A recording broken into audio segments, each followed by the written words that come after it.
Conviction is one thing, a clean execution is another.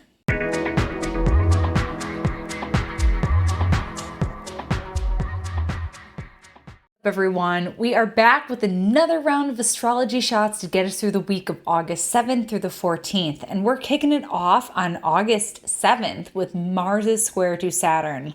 In many ways, this is going to be a continuation of what some of my students are calling the Taurus mashup that we saw last week, when we saw Mars, Uranus, and the North Node all combine in Taurus.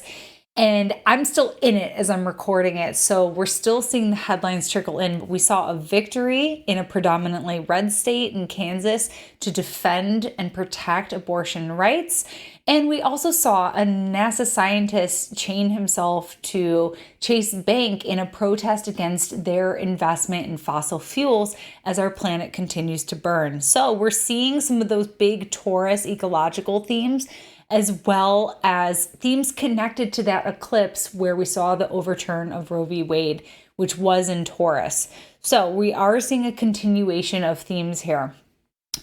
We will likely continue to see more. So Mars' square to Saturn is going to be a follow-up to that. Saturn does a couple different things. Saturn is consequences. So we saw this really big, revolutionary, radical energy. So if you did something in your personal life to move toward freedom, to move toward autonomy, maybe you quit your job, maybe you walked away from a situation that had grown really limiting for you. Now we face Saturn, which is, well, what do we do now? Or we had this big illumination, this awakening from Uranus. Well, Now we have to go to Saturn and say, okay, well, how do we translate this into something supportive, something that can support us in our everyday lived experience? How do we actualize this? Likely, we're going to run into a little bit of a hurdle because Mars square to Saturn will sometimes coincide with delays where we want to be moving in a specific direction. We have this Mars and Taurus momentum, but Saturn says, wait, we have a hurdle, we have a problem, we have a challenge to reconcile with. Saturn brings a different kind of clarity than Uranus, where it's like, oh, I have to think about this for a little while in order to get through it. I have to meditate. I have to focus on this to see if I can find a solution, or if a solution even is possible. What's the workaround here? So we may have to slow down a little bit, coming off of this Mars, Uranus, go, go, go, make moves. Now we may have to slow down a little bit. Now that Mars and Taurus is moving a little bit slower as we deal with Saturn, as we try to problem solve.